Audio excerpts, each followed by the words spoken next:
Ready right now.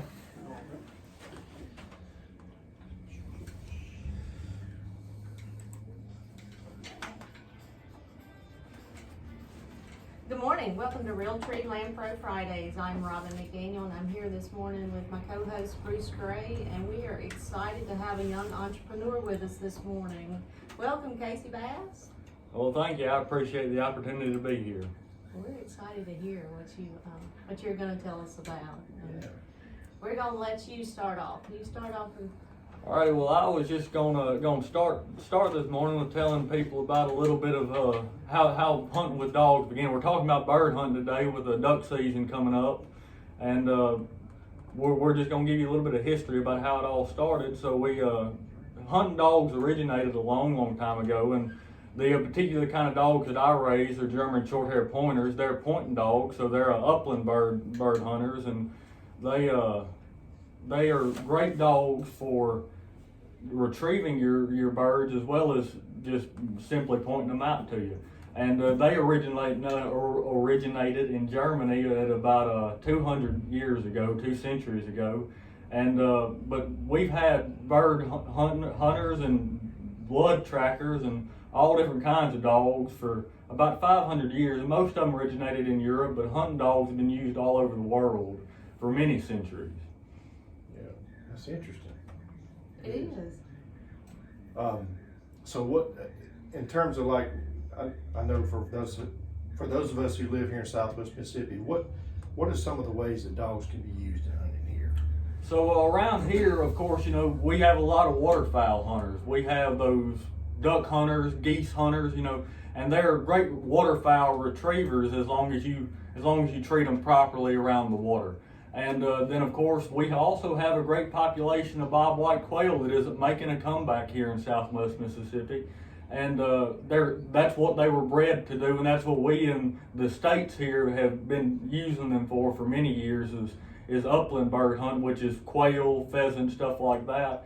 And then really the pointers are just versatile dogs. They can be used as blood trackers or just about anything you want them to do.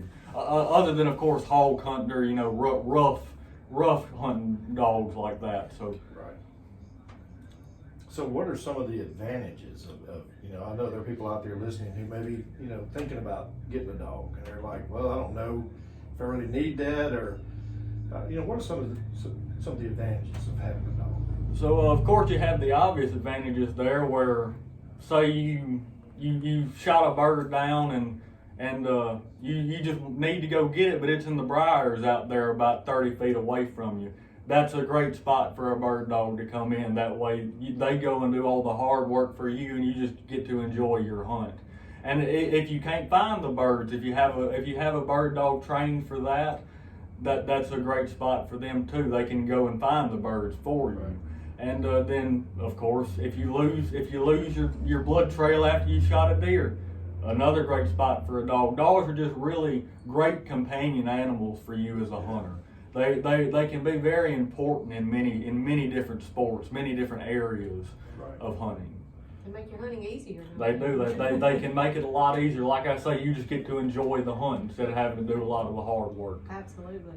Casey and I were talking earlier about just recently, I went on a duck hunting trip to North Dakota. We had a wonderful time and lots of ducks, but we did not have a dog to retrieve the ducks. And it was, I learned the value of having a dog because you shoot a duck and it's like, it's like 40 yards out there from you, but man, getting out there to it, and getting that duck, you almost get stuck in the mud, and you get wet and cold, and we had to wait till the wind blew on the other side of the pothole, and we eventually got our ducks, but it took all morning to do so. And how easy would it have been just to have a dog right there? Would have made it a lot easier for you. A lot more enjoyable, yeah. Yeah, and a lot more. And that's truly, where a dog can really come in and help you. It's just making it more enjoyable for you, making the hunt easier. That's right. Well, how do you train a hunting dog, Casey? That is that's of course going to vary based on what kind of hunting you want to do with your dog. And so what I tell people is you want to start out with obedience training basically right after you get your dog there. Right there in the beginning, you want to start with just the basic commands like sit, lay down, stay, heel, things like that. And then if you want to go into hunting with your dog, if you want to do, say, upland birds, which are terrestrial birds like quail, pheasant, with a pointer like the dog you would get from me, what they're bred to do is point. So they're made to get in a pointing stance and point out the bird that they want you to shoot. And then if you get a flushing dog, which flushing dogs literally just walk ahead of you and scare birds up for you to shoot. Flushers work real close to you, whereas pointers may work in a 50-yard radius around you. And in both of those scenarios, flushers and pointers can both be trained to retrieve your retrieve your birds that you've shot, and that's of course again easy and enjoyable for you. And then if you want to do, a lot of people around here know how to train blood dogs, trackers, different things like that, and that is a major area for training, and it's really just a bottom line of having to work with your dog on a regular basis. We have some great trainers coming up here in southwest Mississippi, and then we also have some just a little bit further north up there that really do a good job with your dog. So you can either choose to try and train them yourself, or you can go ahead and just hire a trainer to work with your dog. And which do you recommend? Depends on how much work you're willing to put in. That's with anything. Yeah, most people this day and time are going to have a better outcome, a better result, if you go ahead and hire somebody that knows how to do it and does it professionally, or if you've never done it before. A lot of people this day and time have never worked with hunting dogs before. And even if you wanted to take the chance, a lot of the older generation, say grandparents today, they did hunt with dogs. They grew up having dogs. It may even be a great opportunity for you to go and ask, say, your grandfather to come out and help you work your bird dog or your tracking dog, and let them spend some time with you and have a great family experience with the dog as well. Well, that's a great idea. I like that. That's good. All right, so one of the questions that I think people may have, they may want to get a hunting dog, but they're worried it won't make a good pet for the home. How would you answer that? And that is a question I can get all the time as a hunting dog breeder, and a lot of people who specialize in hunting dogs get that question all the time. People are worried about a dog that is made to be a hunter, which they require certain skill to go out there and be hunting dogs, and then they may come back to the home and not be a good family-friendly pet.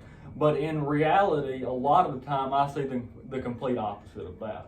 And a lot of hunting dogs, hunting breeds make great in-home pets as long as they have obedience training. But that goes for any dog. It doesn't matter if you have a dachshund or a pointer or a Great Dane. They all need obedience training to be safe in-home pets. And another great thing about a hunting dog, most hunting breeds are very active breeds. They have a lot of energy. And if you have, say, a 5, 10, 15-year-old, they can help wear out a lot of energy in that dog, and as well as keep kids occupied, a younger child occupied with that dog, and helping work just the energy out of that dog. Where instead of you having to go out and to do a lot of walking with it or whatever else. All right, so let's say I'm in the market to buy a dog. How do I go about choosing a dog? And here's another question, a two-part question. Is it better to buy a male or female? And that's a great question there, and it just really depends. So of course the first thing you need to do is figure out what you want to do with your dog. Do you want a bird dog?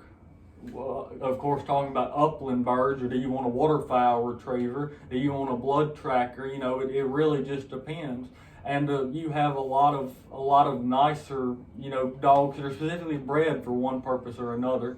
So you see a lot of labs as water retrievers, and you see a lot of say Springer Spaniels or whatever as upland bird dogs. And then of course, you have the hounds that everybody breeds around here, that are great blood trackers. And then you also just have some great jack of all trades dogs. And of course, after after you've done the research and made your selection, make sure you've always come back to the best dog for you, which is of course a German Shorthaired Pointer. That's really the only option for you if you want a good in-home dog. Okay. You can try the others, Yeah, but you're gonna But come back all to that one. joking aside, that's what they were. Yeah, they Right? really were bred for that. Whenever the Germans bred them in the early 1800s, they had specific dogs for every purpose.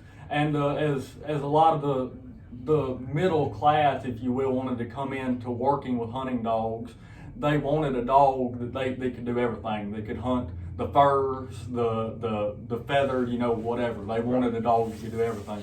And in respect to your question about a male or female, that's a debate a lot of people have, and everybody's gonna have a different opinion on it. Myself, I personally think a male dog is going to do best for you as a hunting companion. Not to say that a female dog can't do well in that capacity. I know a lot of people with both, either or, and a lot of people lean more towards that female dog being an in-house dog or domestic dog. And really, at the end of the day, it comes down to the basic fact that male dogs are generally want to please you more. They want to be closer to you a lot more of the time, whereas a female can get, her loving in for the day and go sit somewhere else for the rest of the day. They don't need to be stuck to your heel all the time. That's what you want in a hunting dog. You want a dog that's going to stay with you and work well with you in that capacity. So my personal opinion would be get a male if you're just looking for one specific hunting dog with that purpose in mind. All right, so we are here today with Casey Bass, and the name of your business is Twin Magnolia Kennels. That's correct. So our bird dog kennel or German Shorthaired Pointer kennel, GSPs, we have had a Brookhaven-based kennel here for about 2 years, and we're definitely excited for our 2022 season. We have a big year coming up here with the first real litters of German Shorthaired Pointers, and if you're looking for a bird dog or even just an in-home pet, that you're looking for a good high-energy breed that's going to do well in your home or in the field, whatever you want it doing, the German Shorthaired Pointers are really a good option for you. And we have been, like I say, I'm a Brookhaven native. I've been here for all 16 years of my life, and we're really starting to see a lot more of the German Shorthaired Pointers around here. I have my personal dogs are bloodlines from Alabama and Georgia because we don't have a local community of breeders with the pointers, and that's something that I really want to try and foster is a local community of pointer breeders. And Twin Magnolia Kennels here, I'm purely a breeder. I don't train at the moment, but if you are looking for a hunting dog, I'd be happy to work with you on getting a dog that is bred genetically to be a good hunting dog. So a dog that not only is going to do well in your house, but a dog that it has two great parents that are hunters naturally. And then also, I'll be happy to talk to trainers for you and help you get a good trainer for your dog if that's the route you decide to take. And then it's really just a matter of support. A lot of breeders would rather leave you on your own after you've gone ahead and bought your puppy. Whereas I try and make sure that I have a great customer service basis as well, not just on my side of the fence with the breeding and raising of them up to 8 weeks. So, and in my opinion, that's one advantage to buying from a breeder locally, is because if you have questions down the road, they can always call you, right? Totally. That's correct, and that's something I know a lot of people that go and go like. For instance, I had to go to Alabama and Georgia to get the dogs that I wanted, and it's just the bottom line is I keep in regular contact with most of those breeders that I purchased from. But I can't run down the road, or I can't ask them to come up here and look at this female, that I'm thinking of something about. Whereas if you buy locally, I can help you in any way that I can. I have I work with a local vet clinic, here with Dr. Bob here in Brookhaven, and it's really it's a matter of having that local community.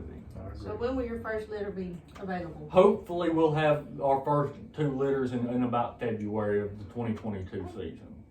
Well, that's great. exciting. All right, And I'm sure you have, some kind of social media or. I do, and so with the kennels, it's gonna be Twin Magnolia Kennels on Facebook. And then if you would like to reach out to me directly, 601-835-6330 is my personal phone number. And again, I'm happy to take any call or any question people may have. okay. And you also offer some woodworking. Tell us a little bit about that, about what you make. That's correct. I also own and create under a brand Twin Magnolia Woodworking, and we can do just about anything you want. If it'll fit through the shop door, I'll try and make it for you as long as it's made out of wood. I specialize in custom dog crates. Given my kennel business, it's a good thing for me to do. But if you want anything made, it doesn't matter. I've done coffee tables, bar stools. It really doesn't matter. I can make just about anything you want out of wood. And if you would like to get in contact with us and just get a custom quote on the woodworking, that's absolutely great if you would like something made. So if somebody wants to purchase a new puppy and then get a kennel made for that puppy, you can do that. That's correct. It's a That's the one-stop goal. shop. That's right. Get it all done. Well, Casey, that sounds great. Tell the good folks listening how they get in contact with you one more time. Yeah. Again, Twin Magnolia Kennels on Facebook, or you can go to Twin Magnolia Woodworking for the woodworking side of things, both of which are just Facebook pages that we'd be happy to have you like and follow. And then also, of course, 601-835-6330 is my personal phone number that you can reach out and contact me at any time if you would like. In concern to dogs, woodworking, whatever you may need, I'd be happy to talk to you about it. Thank you so much, Casey. I appreciate the opportunity to be here. Thank you all.